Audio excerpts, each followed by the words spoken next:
So, Adam, would you go to the hardware store for, say, oranges or eggs? Well, it depends if this was the general store.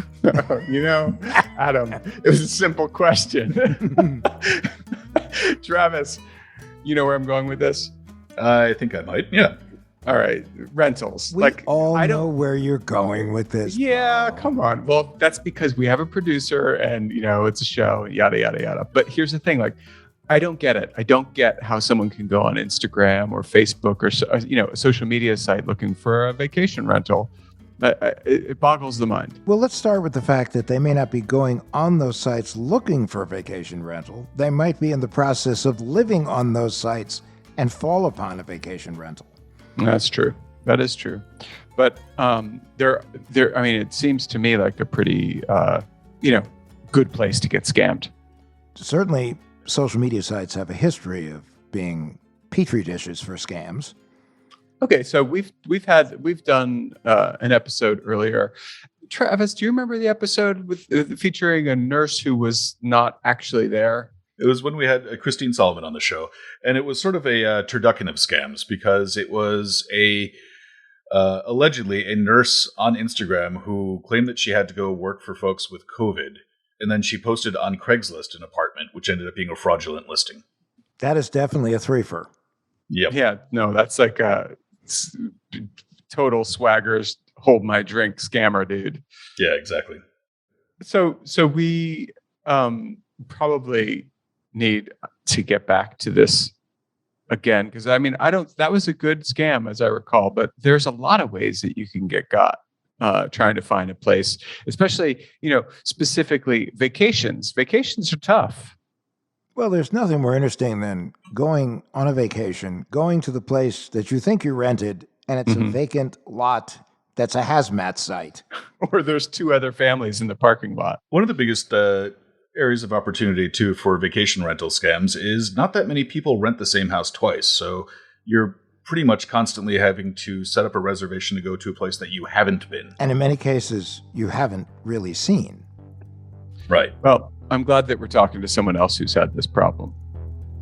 Welcome to What the Hack, a show about hackers, scammers, and the people they go after. I'm Adam, cyber landlord. I'm Bo, cyber squatter. And I'm Travis, cyber surf. And today we're talking with musician Dara Starr Tucker about a clever rental scam that almost tricked her.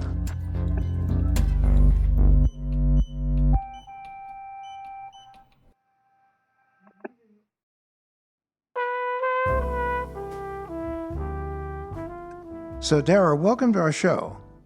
Thank you. Thanks for having me. So now, where are we talking to you from? I am in northern New Jersey. I'm very close to New York. So I'm in the New York area, northern Jersey. I'm a Jersey guy. Really? So, yeah. Born and raised in central New Jersey. Oh, cool. Even very spent cool. 5 years as head of consumer affairs. True story. And he also ran for Congress in New Jersey. Wow. Back in the day. So I just remember the Tom Kane phrase when he was governor, New Jersey and you, perfect together. Now, I remember it. Now, I actually did you know that I have a northern New Jersey connection, Adam? I think Bo has a connection to everyone in any state they live in because he's that kind of guy. I take that as a no, you did not know. I did not know. Okay, there's another way of saying that. My dad, when I was a kid, he had a co-op in Edgewater. Now, Edgewater at the time, it's where they shot the movie Copland. It was a very fertile ground for me getting bullied. But I remember it fondly still. Are you anywhere near there? Edgewater. I feel like that's familiar. I've only been here a couple of years and it's been during the pandemic. So I'm not entirely certain. All right, I tell you what. I feel like that sounds familiar. I'm near Harrison, Newark, that area. Oh, nice. Got you. And you have such a voice for radio. Oh, Thank you. Gosh. Wow. Thank you very much. Yeah, Thank you. I had to switch to my true podcasting microphone. No, This is excellent. It's deluxe. No, and I used to have an office at 1100 Raymond Boulevard in Newark, New Jersey. So Oh, wow. Wow. know the area well. Yeah, they're doing all kinds of building in Newark. I don't know what the ultimate plan is, but I feel like some interesting things are happening there. So you moved to that area during COVID. Yes. Yes, right before the pandemic started, January of 2020. My husband is a radio broadcaster. So Okay. he came here to work for WBGO, which is in Newark, New Jersey. And that's a jazz radio station. Now he's with Sirius XM. So that happened right as the pandemic was starting, right before it started. So we had the chance to get out and, see some shows and, do a couple of Broadway things and then everything shut down. And where had you been before that? Nashville, Tennessee. So, yeah. Oh my gosh, you're hitting all of Adam's buttons. That's where he is right now. Is he really? in Nashville right now. Do you live there? Yes. Wow. Yeah, I lived in Nashville for 13 years, something like All right, that. where should Adam go for dinner tonight? Tell him. Come on. Oh, quick. goodness. I have no clue. Okay. I was a musician, and so we couldn't afford to do anything as musicians. Got you. Well, Yeah, I mean, East Nashville's a hub. 5 Points Pizza was kind of one of our spots. It was our stomping grounds out there. Well, last night we went to a Nashville Sounds minor league baseball game. Oh, wow. And it did what it does best in Nashville. It rained before and it rained Wow. after. So I can't say I ever had the privilege, no. You mentioned that you did music. Are you still a musician? Yeah, I'm still a musician. Yeah, that's kind of, it's funnily enough, considering how much I do now, kind of the more video essays, but that is, I still consider myself to be primarily a musician. I just did a show. What is this? I don't know what day of the week we're at, but less than a week ago here in New York in close to Harlem at a club called Smoke Jazz Club. So yeah, I'm still a singer. So You do a lot is of it jazz standards? Yeah, is that standards mostly? Yeah, I do some standards, but primarily it's become the music that I write myself, which is why I moved to Nashville. I was really more of a writer. Gotcha. And kind of got into singing a lot of jazz. I started out singing a lot of standards and, Great American Songbook type music. And then slowly but surely just started to incorporate more of my music. So that's a lot of what I do now. Great. that's awesome. And I think you can tell from Travis's voice that he's dying to do a duet with you. He's going to play Barry White. And I don't think it'd be very good at it. I'll tell you something. If she, my one famous musician story was when I was a kid. I was like 13 or 14 years old. I was at a dude ranch in Utah, and Marie Osmond showed up. Wow. And she had boots that had a monogram with her name, Marie Osmond or whatever. Anyway, and I remember that because I thought that's how rich people roll. And when I was a kid, and I said to her, completely innocent, just a kid, I said, "So will you sing for us?" And she said, "So I'm not working." So I don't think we can. And so I've learned never to ask a musician to do a duet with Travis. Yeah. Sorry, Adam. Yeah, it's a little, you never know what you're going to get when you ask that question. It's a little like maybe saying, it's time to ask again. Maybe it's time to ask again. Travis, Dara, Adam, how about a trio? How about you guys sing a James Taylor song? That never works well over Zoom. Okay. You're all off the hook, and I apologize. I'm shutting up now.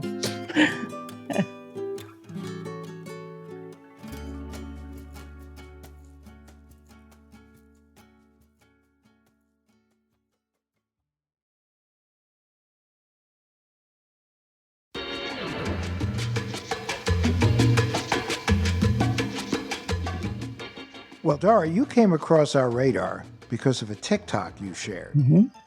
I'm curious, do you use TikTok a lot for your music? And is that why you started using TikTok? Well, it was interesting because I knew that TikTok was kind of a thing. This was late 2019. So I joined it and I put one musical thing up there, a duet I did with a guitarist named Charlie Hunter. And I just did a thing where I was sort of vocalizing with him.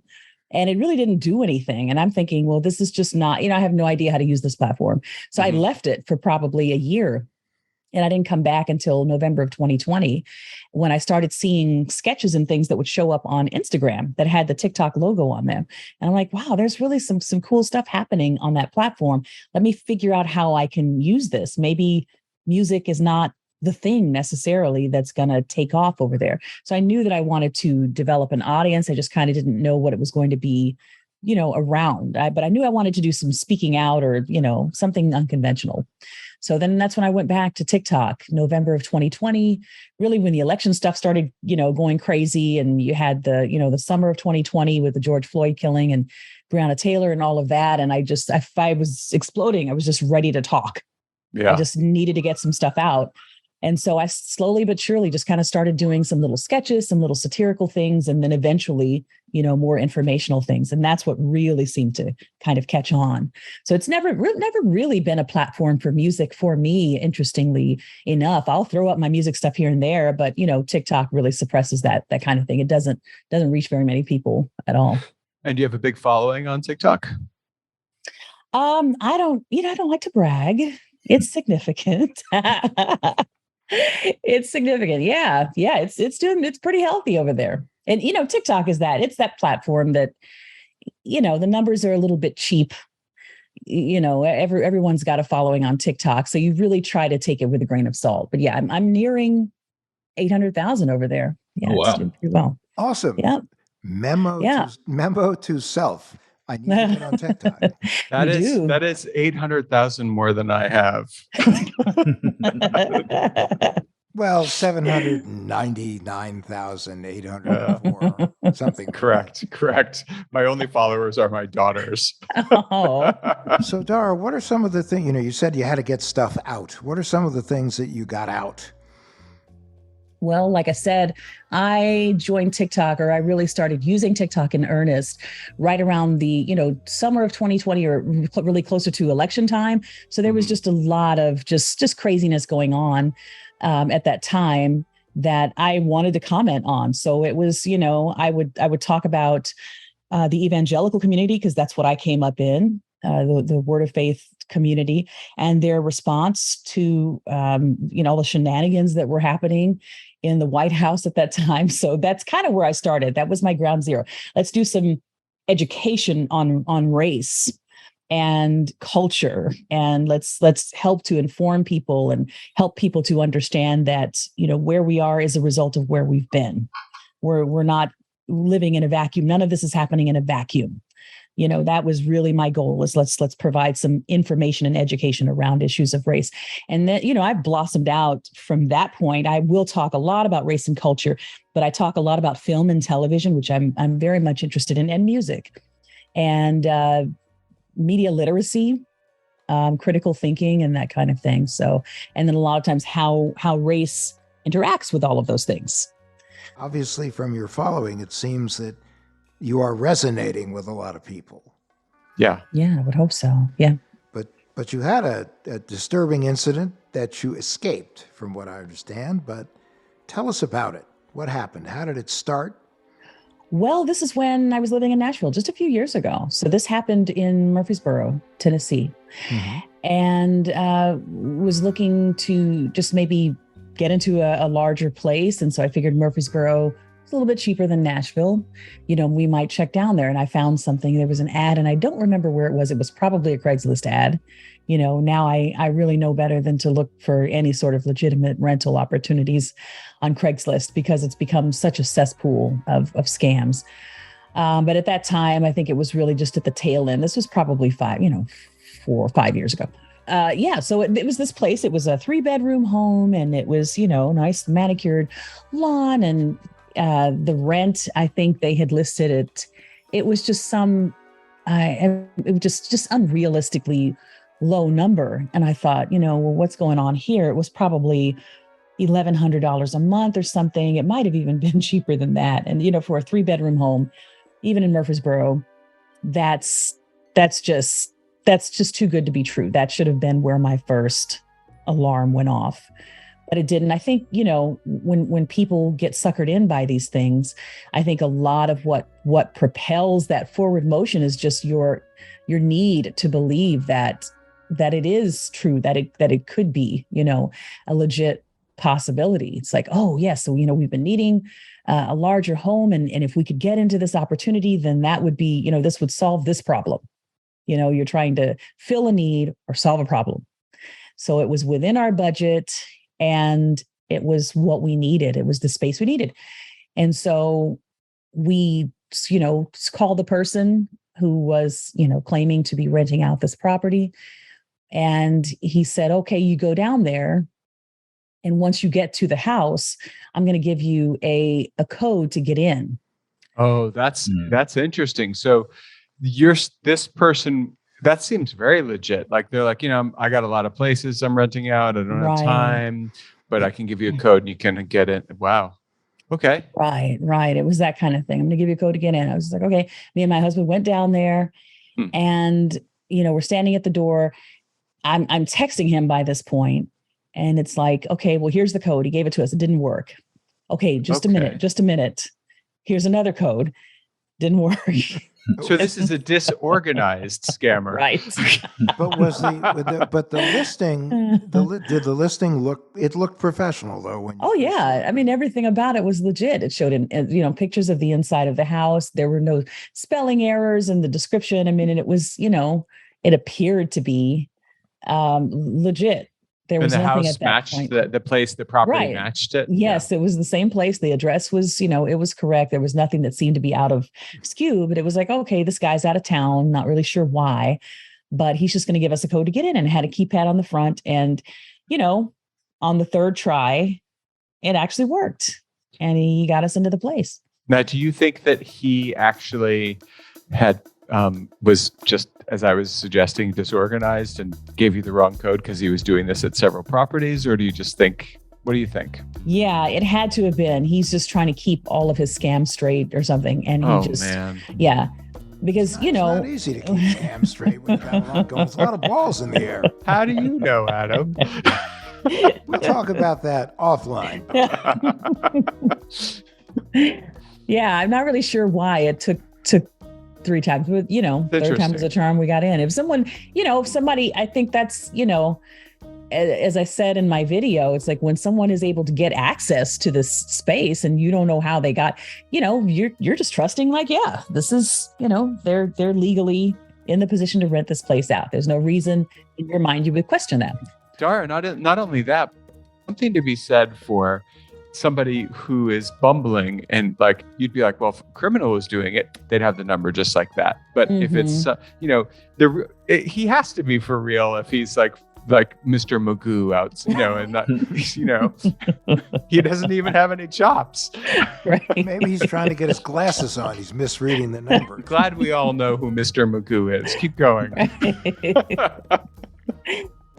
So, official looking ad, you show up at the house looks like it's supposed to look like, the grounds look like they're supposed to look like, the code finally works, you're in the house. Right. Yeah, we're in the house. It's as described, looks great. We're looking around, and of course my adrenaline's just going, and I'm thinking, oh my goodness, if we could get this place for, $1,000 a month or something, it's just completely unrealistic. But, I was in the headspace of like, we've just, we've found a good deal. We've somehow managed to game the system, and we're going to get this for a steal.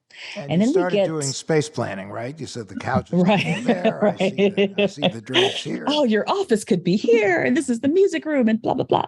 Yes, it was just going to be ideal. And so we get to the kitchen, and there's a piece of paper, a laminated piece of paper that's stuck to the counter that says, this specific leasing company, whatever it was, is the only agent that's authorized to rent out this unit. If anyone else has allowed you in, then call this number. So it sounds like they had seen this before then. Yeah. Yep. Yeah, I think so. But they there now, Dara, did you think that your guy was the guy who put that piece of paper there, the laminated piece of paper there? Or? Yeah, at that point, I didn't know. At that point, I'm just like, oh, okay, something's odd. Please tell me this is not some some wonky situation. And then I started, the wheels started turning with him, struggling to get us in the place. And the fact that it just seemed to be just some guy, who wasn't really terribly professional over the phone. Mm-hmm. And pieces started coming together in my mind, but I still, kind of just wanted to believe those few more minutes, those few precious moments. Keeping hope alive. I wanted to keep the hope that maybe this wasn't what it started to look like at that point. Yeah. I've had that in my life where I go, if I only didn't know now what I know now. Like 5 minutes ago, I was so happy. Yes. And now I'm so depressed. My hopes dashed to the ground. Yeah. And it was just like, okay, well, what are we, I didn't know what to believe at that point.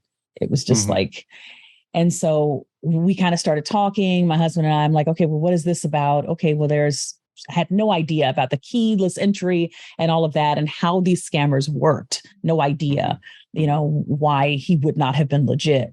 So then we get, finished viewing the house, and I called him, and I'm still in that headspace of like, okay, well, this is, surely this is not any kind of a weird situation. Let me just, follow through.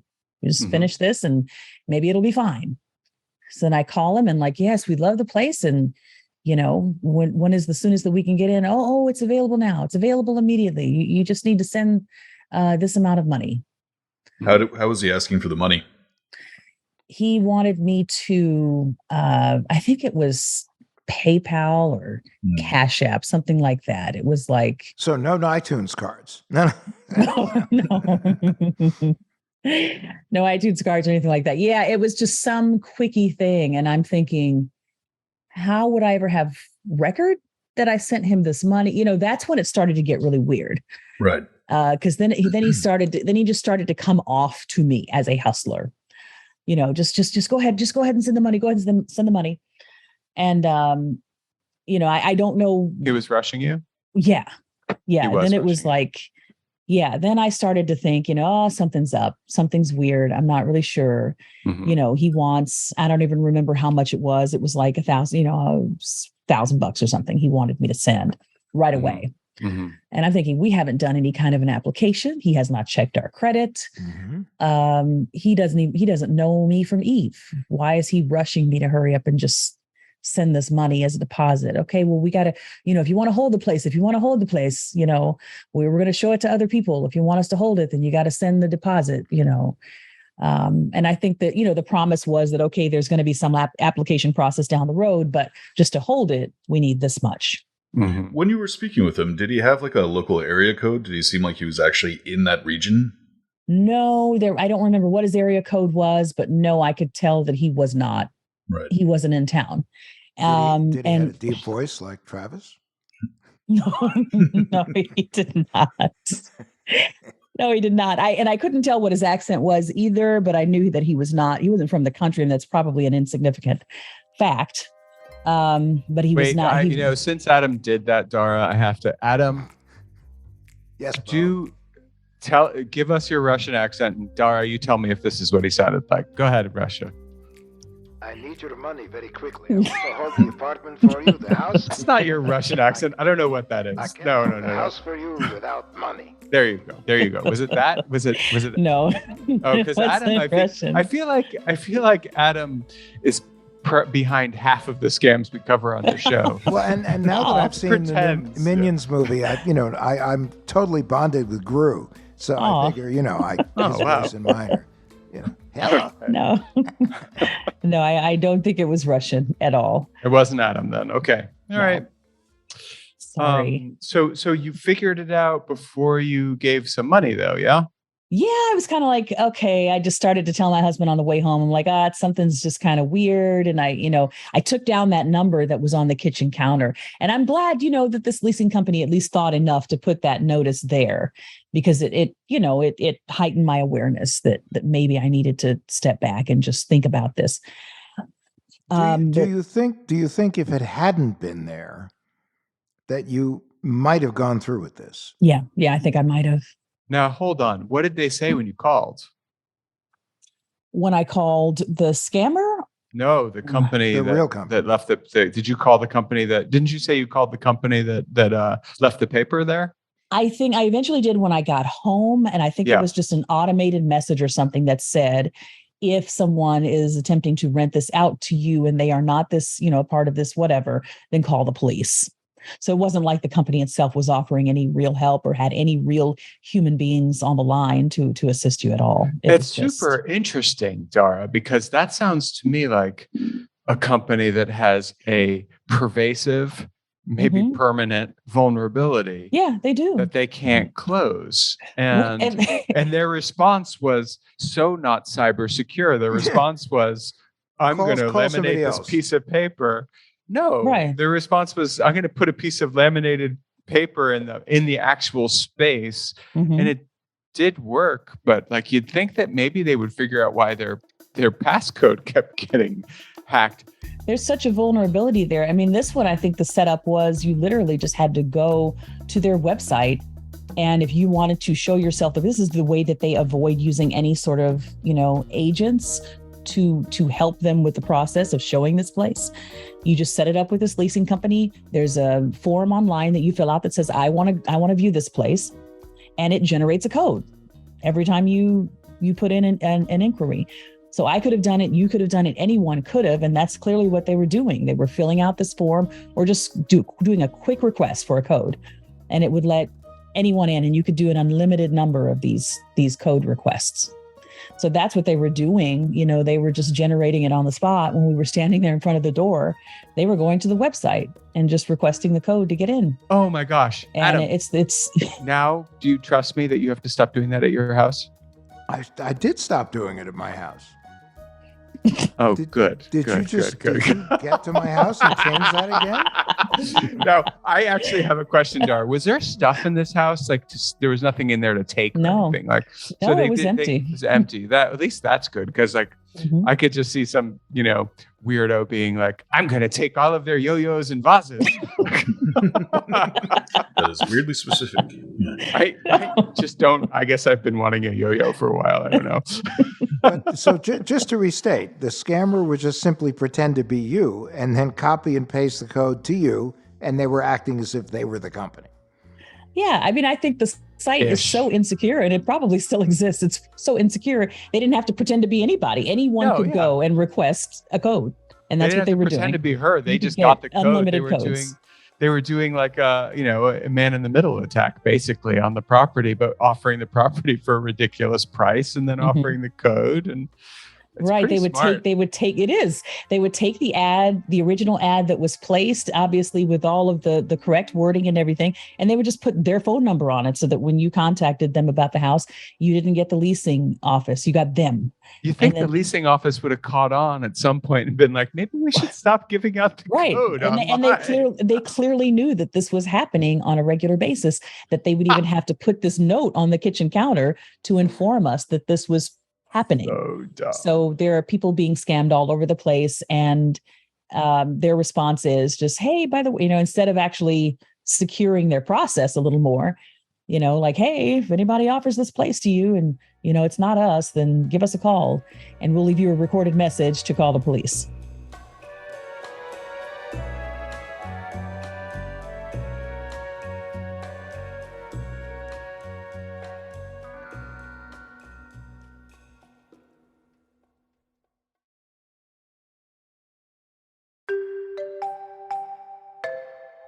So when you did your little bit on TikTok, what was the feedback? A lot of it was just like, thanks for letting us know. I unfortunately heard from dozens of people who said they had fallen for that same scam. Unfortunately, it's rampant and it still goes on. Oh, it will totally go on because people want to believe. I mean, you were all excited, right? Well, also because but this is also a small to medium-sized business problem, which is that, people are doing business in incredibly ill-advised ways, which is, like a real estate company that's like, we're going to rent out our places and here's how we're going to do it because it's easy for us. It's the same old thing, Adam. Convenience versus security. You can't have both. The simplicity of it is brilliant. for the real estate Yeah. company, the ramifications are not so brilliant. Right. No, they're not. They're brilliant losing at all. business and people are losing money. And Yeah. so this is one where you won't be a fan of this real estate company if you No. even knew who they were, So, And that's sort of your calling these days is to, do you now do some consumer advocacy, or is this just because you had the platform and you were like, okay, I'm going to let people know what's out there? No, I mean, I guess in aside from the fact that what I do in a general sense is advocacy work, in relation to a lot of things, but no, I don't consider myself necessarily a consumer advocate where these things are concerned. It was just like, if there are experiences that I've had like that I feel like, can be cautionary examples for other people, then I'll sometimes share them. So this was just like, hey, I'm just remembering this incident, and someone that I'm working with almost fell for this scheme. But it's funny because we're more and more learning that like scammers are good storytellers. Yeah. And the story may be the one that you tell in your own head. Mm-hmm. Like, I'm going to have a house in this place and it's going to be $1,000 a month, which means I'm going to save this much every month, which means that I'm going to go to Paris and it's going to be super awesome. It's a story. Mm-hmm. And scammers are relying on you telling yourself that story. Right. Going back to the rental scam here, is the main lesson that if something's too good to be true, it just is? Or are there any other takeaways that you would tell people to sort of be on their guard against? Yeah, I would say just you got to use your common sense and move at a pace that feels good for you. If you feel that someone is rushing you, be cautious. It's never a bad thing to be cautious. And your desperation will sometimes be your downfall, your desperation to make something happen quickly, or, if they know that you're in a pinch or in a bind or any kind of situation like that, that's always a reason to be wary, to be very careful. And I would say just you can protect yourself by being patient and not being in a place where you're too anxious to see anything happen, quickly, because that's where you lose your power. There is something though that people do have to keep in mind, and that is, at least up until recently with the attack of inflation, rents were going up significantly. This is, before they raised interest rates and more people were, looking for places to buy. Now they're all looking for places to rent.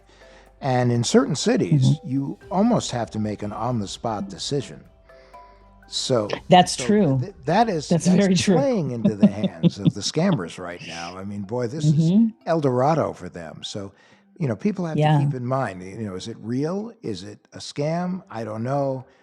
Am I dealing with the key thing is, am I dealing with a legitimate agent or real estate company? Yes. And is the process they're using seem logical? Yeah. And you can always do a reverse search, is what I say. If you're, look up the address itself, because these scams are on. When we moved up here to New York, we encountered these types of scams. So you're going to have to do your own reverse search. Just Google the address and, make sure you find out what legitimate real estate agency or owner that comes up through that address, rather than just trusting the phone number that's associated with an ad you saw somewhere, or even an ad on apartments.com or someplace, because these things they're rampant everywhere. And it's really sad how many people get scammed in these situations. But if you do a reverse search, or if you do a reverse search, find out who the leasing agency is and actually give them a call. And that's what we had to do in this situation. And this other situation that I'm helping out with right now, that I gave them a call and they went, who, what? No, this apartment isn't even for rent. Right. That's Well, it's so you're saying, like, assume it's a scam and work your way backwards from there. Do your due diligence. I mean, I think it's, less so with purchasing homes, but with renting, leasing. You really kind of have to make that assumption to begin with, and then, do the reverse search. Make sure you know who exactly you're dealing with. And they're going to require paperwork. They're going to require an application of some kind and, a credit check of some kind before wanting money. If the first thing they want is money, then you need to beware, because that's probably a red flag. Well, listen, Dara, thank you so much for sharing your story for us, for our listeners, Absolutely. for your followers. And this is a great service for anyone looking to rent. So thanks again for joining us today. We truly appreciate it. Thank you very much. If our listeners, if they want to hear your music or find you on TikTok, where should they go? You can find me at Dara Starr Tucker pretty much everywhere, either that or Dara Tucker, on all social media platforms. And then, of course, digital service providers for music. I'm everywhere. I'm all over the place. You are ubiquitous. I am. All right. Awesome. We can't wait to check it out. Thanks, Dara. Okay. Thank you so both. much for joining. This was great. We really All appreciate right. it. Thanks, Adam. Yeah, well, thank you.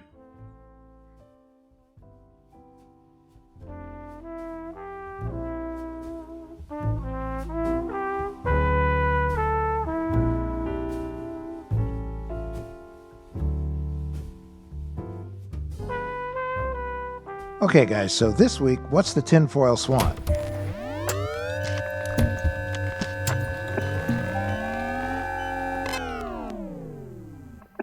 Well, I was thinking a nice and easy one that a lot of people know about, but not nearly enough of them do, is to cover up your webcam when you're not using it. Adam, not with your hand. Yep. So, Well, yeah, because it's sort of uncomfortable if you have your hand up on the camera while you're trying to talk. It strains your shoulder. It also begs the question, what's your other hand doing? So I would say, where's Roy? I actually don't have my camera covered right now because, it's all in line with my Hack Me ethos. But Guinevere has hers covered with a Cyber Scout cover, which was a giveaway your company used to have, Travis. Aww. Oh, Travis, was that not your company? It was on paper. Oh, wow. Travis owned Cyber Scout. Did you know that, Adam? Oh, wait a minute. He went to the Nevada Secretary of State's office and changed the name? Yeah, I may or may not have business identity thefted it.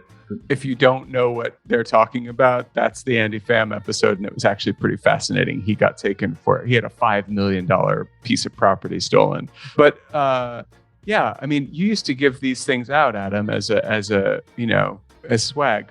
You use one? Totally. Yeah. And Travis, you use one that's made or one that you just do at home? I just keep a roll of carpenter tape next to my computer.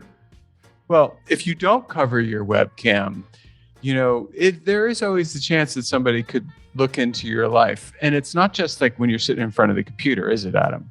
Not at all. It could be, depending upon where your camera is and where it's positioned, they could actually catch you in the restroom. They could catch you in the bedroom. They could catch you in a variety of rooms. And the last thing you want is to be the star of your own reality show without understanding that you have a reality show. So, Travis, for folks at home who don't know how to cover their camera, how do you cover your camera? Get tape or a sticker just for that purpose. But yeah, that's pretty much it. So whether it's a Post-it, a piece of tape, or a one-hand salute, you got to cover that camera. Thanks for listening. If you like the show, rate and review. It helps people find it. And you may have noticed Adam did not whine once about it. We'll see you next week. What the Hack with Adam Levin is a production of Loud Tree Media. It's produced by Andrew Stephen, the man with two first names. You can find us online at loudtreemedia.com and on Instagram, Twitter, and Facebook at Adam K. Levin.